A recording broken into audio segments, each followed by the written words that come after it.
as a footballing nation, they're quite self-deprecating. They don't tend to shout about themselves too much, and they should, because they punch well above their weight. I think the memories of that golden generation still linger probably too strong. And often when people are asked about that, there's an eye roll or a sigh, because they're like, oh, can we not move on from this?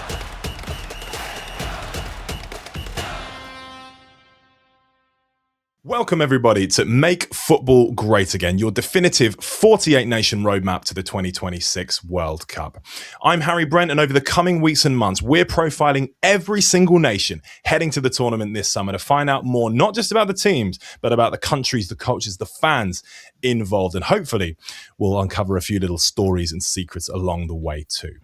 Today, we're covering Belgium, and I'm delighted to say we're joined by Scott Coyne, host of the Belgian Football Podcast, the best English-speaking podcast about Belgian football you're likely to find on the old internet. Scott, welcome to the show. Thanks so much for being here. How's it all going? It's going very well, Harry. What a delight to be here, and what another great opportunity for me. And I never say no to getting chances to talk about Belgian football culture, or the national team. So yeah, what a delight to be here. So in a second, we're going to learn all about Belgium and what we can generally expect from them this summer. But before we get officially cracking, I'm just going to kick off with a segment I like to call One Truth and One Lie. So what I'm going to do, Scott, is I'm going to present two seemingly crazy facts about the Belgian national team. One of them is 100% true. The other one is completely made up. I'll read them back to back, and then you let me know which you think is the true fact. So we'll see how we get on. Fact number one. Belgium once had a chocolate clause in their players' contracts, which stipulated that if a player was caught on camera eating Swiss chocolate instead of Belgian chocolate during an international break, they would be fined. Now, the stipulation was never actually enforced and was quietly removed in 2012. Fact number two. Belgium's nickname, the Red Devils, caused a national scandal when it was first coined, with members of the church in Belgium campaigning relentlessly to remove it, arguing that it would bring a divine curse to the Belgium national team. So, Scott, which do you think is the true fact? Did the Belgium clergy, we should say, think that the nickname the Red Devils would curse the national team, or was there a chocolate clause in the players' contracts at one point? Well, this is an interesting one. I'm about to expose myself right at the beginning of this episode, probably, but I think the second one, I think the clergy having outrage about the Red Devils nickname is the more likely to be true. Having said that, people in Belgium take their chocolate very, very seriously indeed. So I would not be appalled or shocked to discover that the former was perhaps true. But I'm going to go with the latter, I think. Well, your instincts are bang on. Yeah, that is a true fact. It was the nickname the Red Devils was coined in 1906. And Belgium is historically a Catholic country, so caused quite a stir. The church tried to get it banned, unsuccessfully so. Although you could argue, given the last few years, that there has been a bit of a divine curse on Belgium.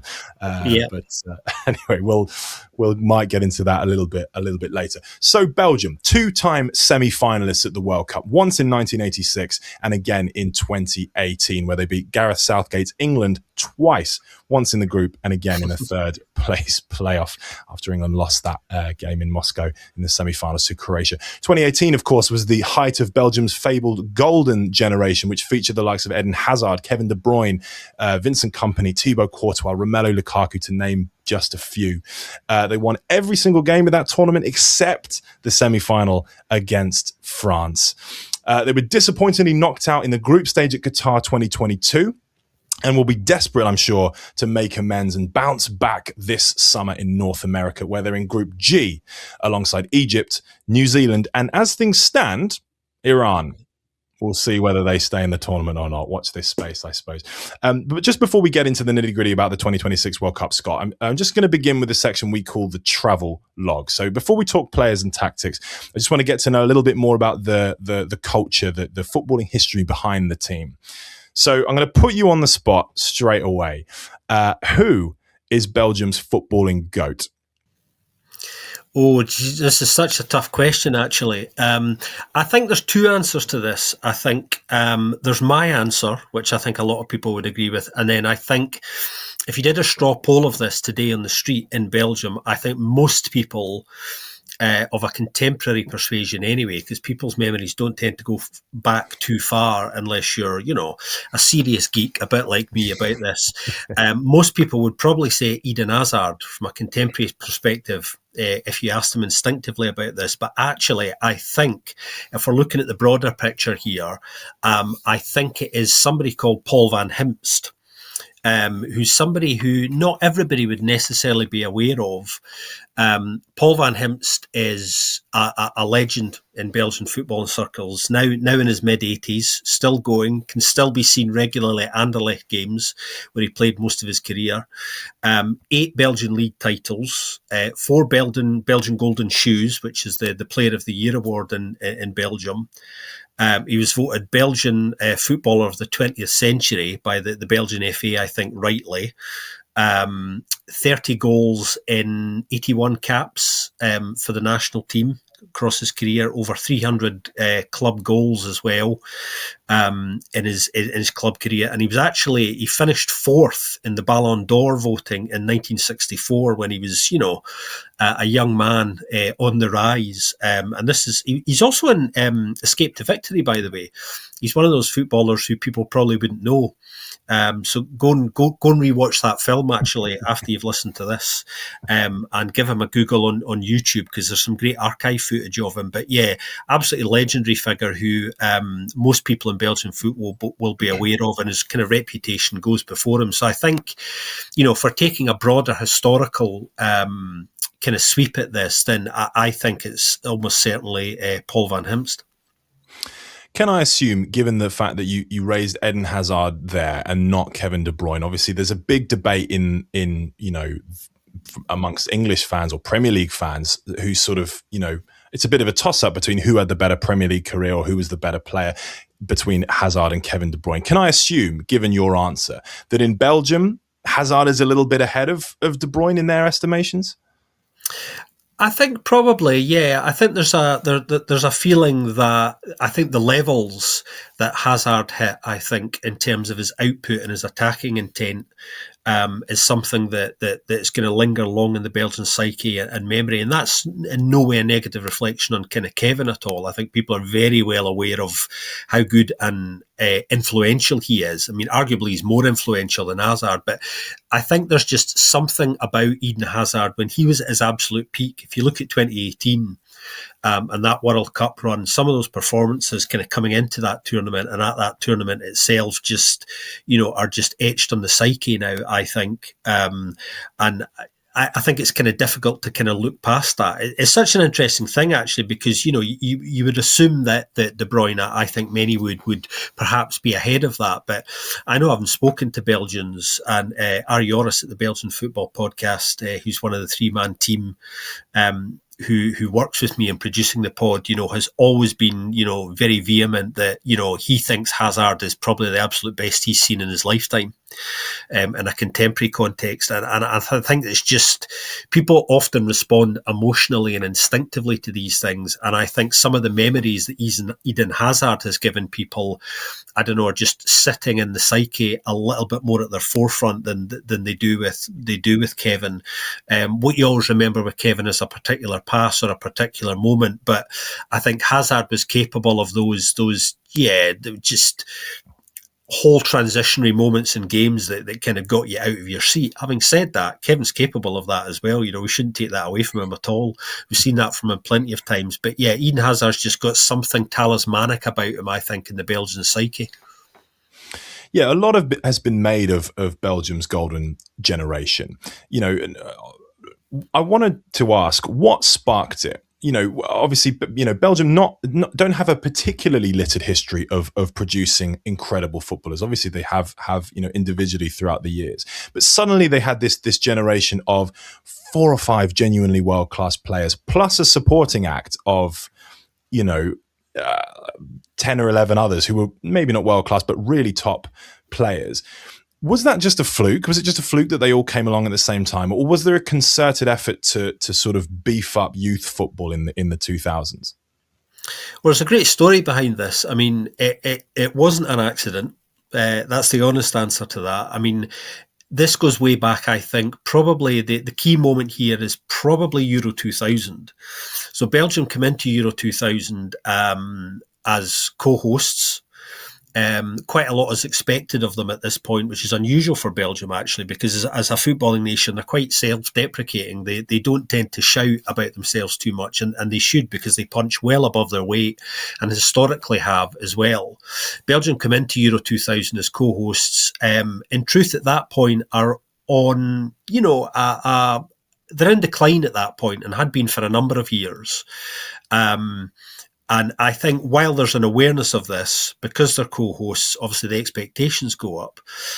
What actually happens at that tournament, of course, as we now know, is they crashed out unexpectedly in the group stages and had the first national team actually to go out of a major tournament as a host at either a Euros or a World Cup. So that's a horrible statistic that they'll never be able to kind of get rid of in terms of footballing history. But that's a key moment, because that's a point when the Belgian FA, doing their assessment post the tournament, they step back and they go, something has to change here. This is not acceptable. We have to look at a different way of doing things. And what they decide to do, and this is the kind of key moment, they appoint somebody in 2001 to become the technical director at the FA called Michel Sablon. And Michel Sablon worked with a number of universities in Belgium, basically to revolutionise the coaching system in Belgian football. So what you start to see is more money being invested into youth coaching at a really significant level. So the number of coaches available to different age groups in the country starts to go through the roof. Fees to accessing coaching courses start to be removed, so it becomes easier to do coaching training. So they're producing more coaches. And they're also changing, and this is really significant as well, they started to change how they approached coaching young players. So it became less about results and immediate outputs and became more about developing technical ability longer term.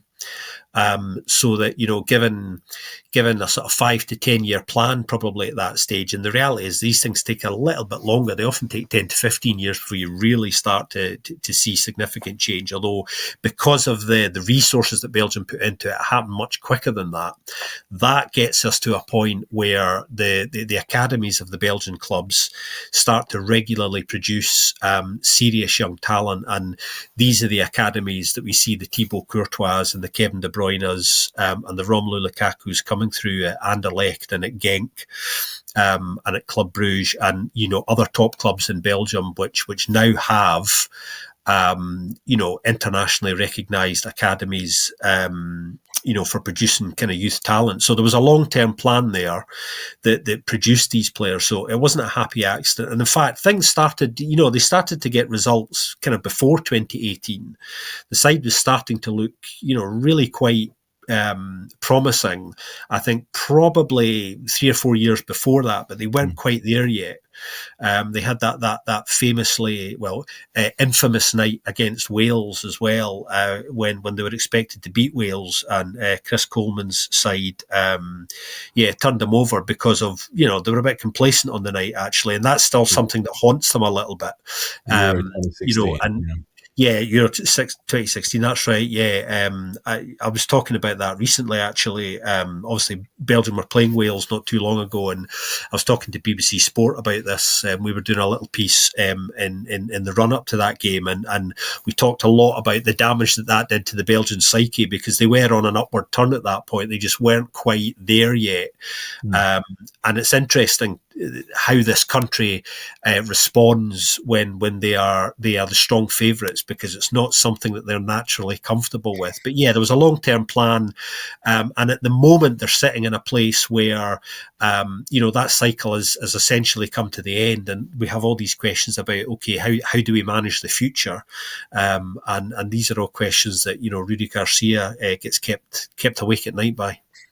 Right, we'll move on to the scouting report. So this is where we'll find out a little bit more about the players and what we can generally expect from Belgium this summer. So, Scott, just remind us, for the British fans tuning in, who are we going to recognise in the squad? There's a few Premier League players in contention, a few former Premier League players. What can you tell us?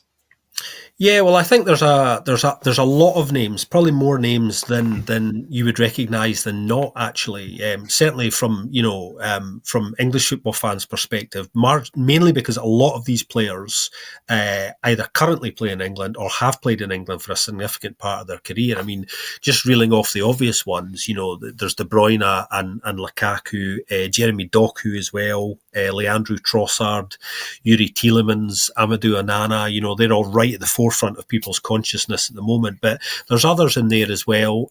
Maxim de Kuiper at Brighton as well, really exciting young player. Timothy Castagna, Matt Sells and Senna Lamans in goal at Manchester United as well. So the Belgian team has had a long history, certainly I would say over the last 10 or 15 years anyway, of a lot of their top talent playing a significant part of their playing career in England.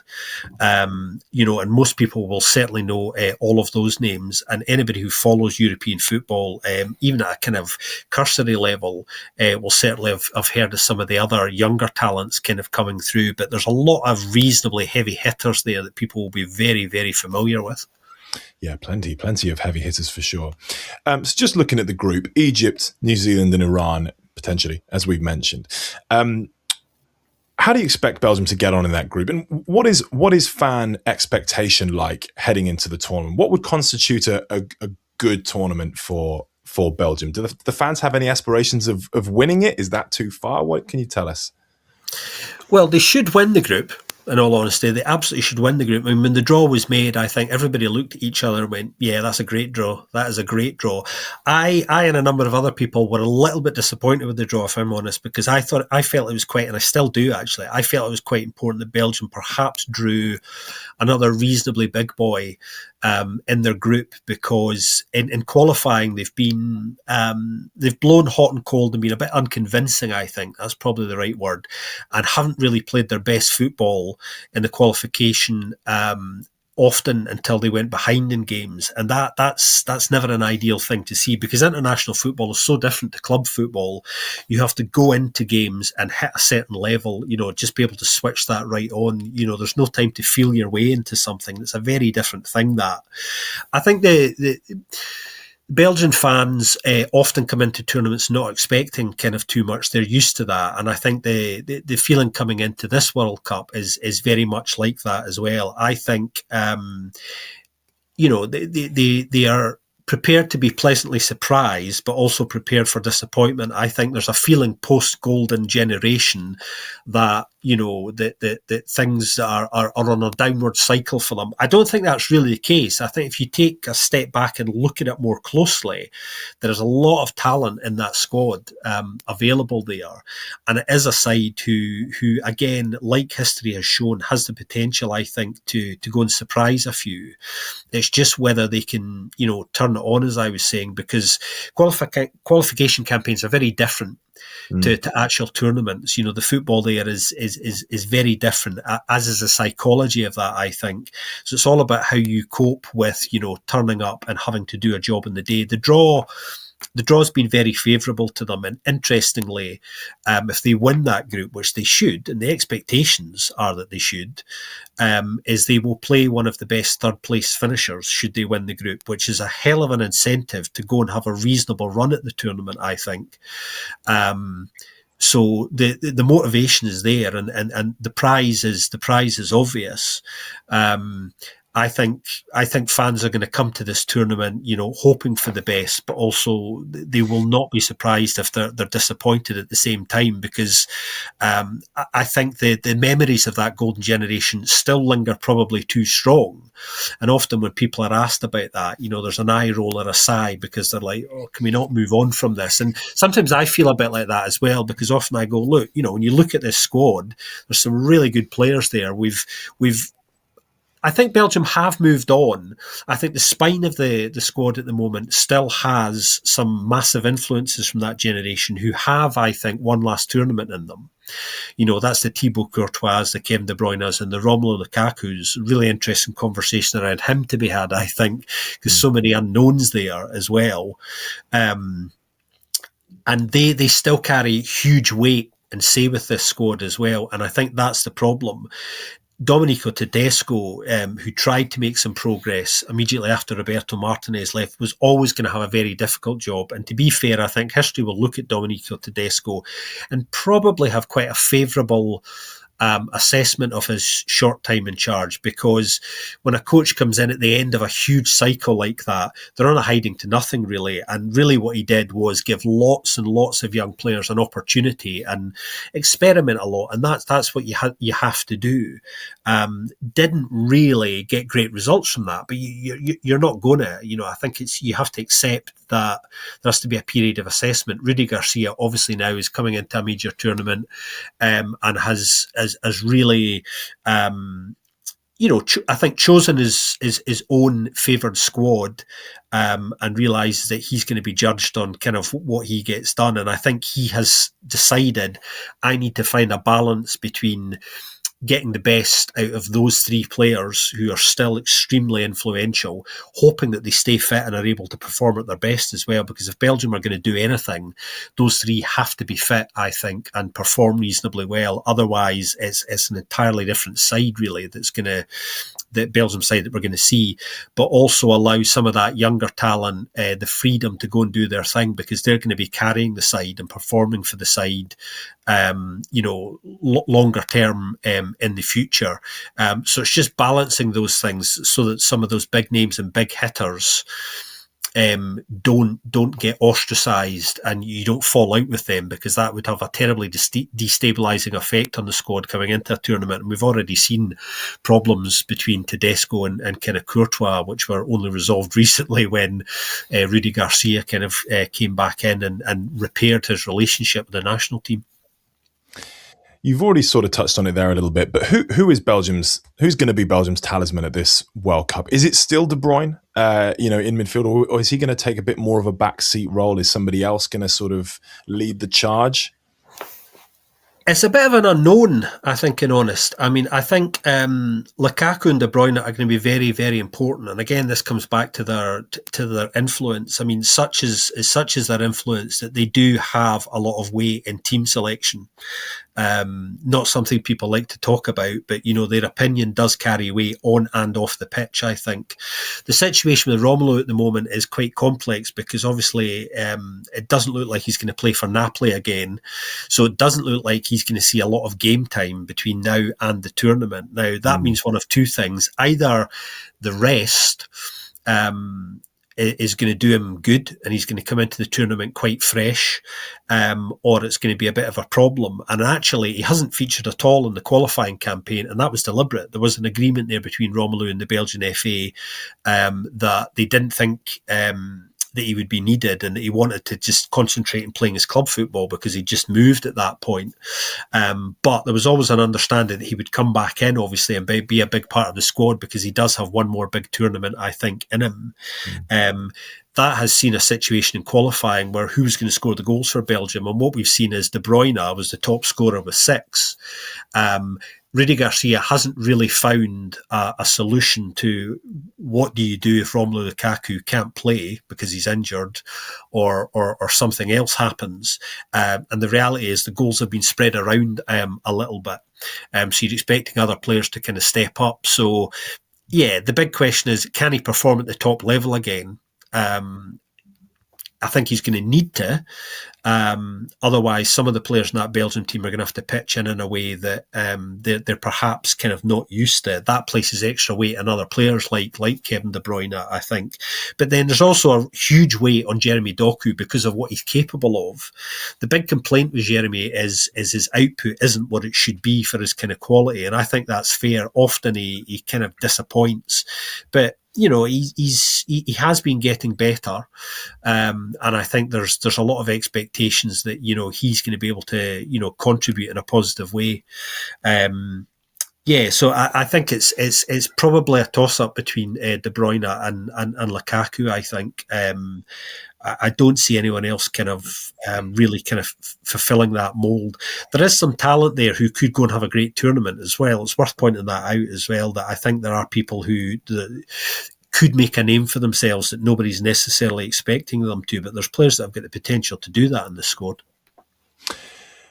Belgium have Courtois in goal, generally speaking. But there's also Salah Lamens, as you've mentioned, playing well for Man United at the moment. Matt Sells, as you said there at Forest. Also, Mike Penders, young Chelsea goalkeeper on loan at Strasbourg. Many tipping him to fill Courtois' shoes or gloves, I suppose, eventually.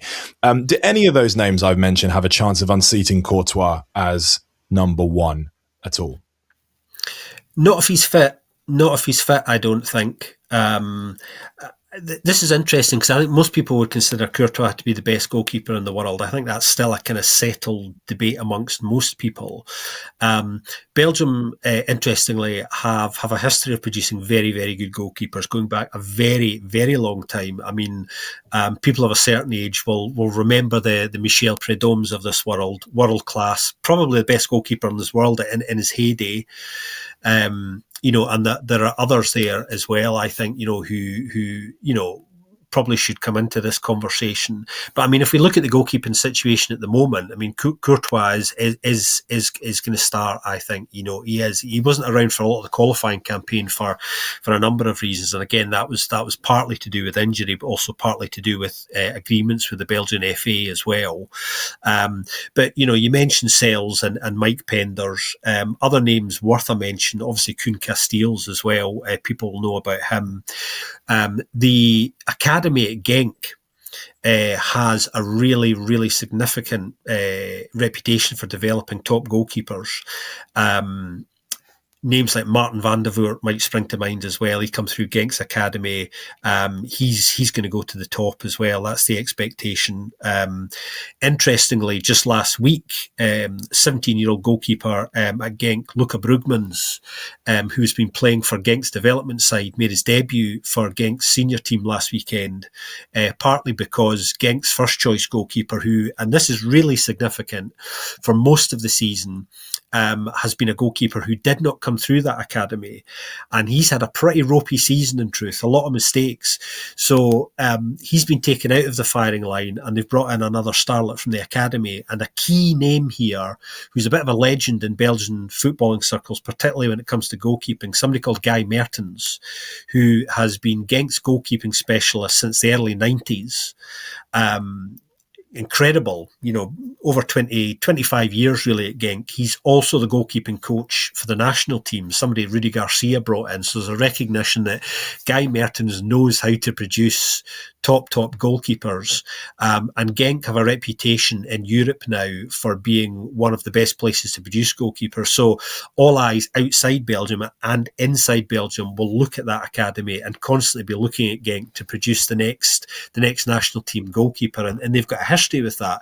And even if you look at Guy Mertens' work, actually, even some of the goalkeepers who haven't gone on necessarily to make a major breakthrough at Genk under Guy Mertens and that academy and that coaching regime from a goalkeeping perspective have still done very well in their career. There's other names in there that have gone to the top of the game. So I'm thinking of people like these are some names that some people might not be aware of, but there are keepers like Toby Leysen, who is Leuven's number one. Leuven are a top flight club in Belgium. He came through that system and academy. Gaetan Cook, who was at Mechelen for a while before moving on, very good goalkeeper as well. And Logan Bailly as well, who obviously is retired now, but he's got a lot of connections with football in the UK as well. So he has a history of producing world class goalkeepers, and Belgium, that's one position. Or the Belgium have got a long-term history of producing serious talent with, and that goes back to the pre-2000 era as well. Defensively and between the sticks, they've always been kind of spoilt for choice. It's only in that kind of post-2000 era that once the technical emphasis changes, that they start to produce serious kind of attacking talent. But they've never been short on goalkeepers, and that's still the case. What's the verdict on manager Rudy Garcia? You mentioned a little bit about him already. Took over from Domenico Tedesco last year. Obviously following on from Tedesco, but also Roberto Martinez, two managers who, you could argue, but certainly Tedesco, but also arguably Martinez didn't necessarily get the best out of the players he had at his disposal. What can we expect from Garcia? How does he set Belgium up? Well, I think a lot of the public in Belgium are still a little bit unconvinced, and I think that's more to do with kind of long-term historical disappointment and just how they feel about the broader picture at the moment, rather than kind of Rudy in particular. I think he's going to be judged on kind of tournaments. Belgium, like a lot of other nations, tend to do quite well in qualifying. They don't tend to get challenged too much, so there's not that much you can kind of read into things. This is often an accusation obviously levelled against England. They tend to kind of cruise through qualifying, and when you get to tournaments, that's, like I was saying, it's a very different thing. That's when you find out really where you are in your cycle and with your squad and with your coaches, and Belgium aren't any different in that sense.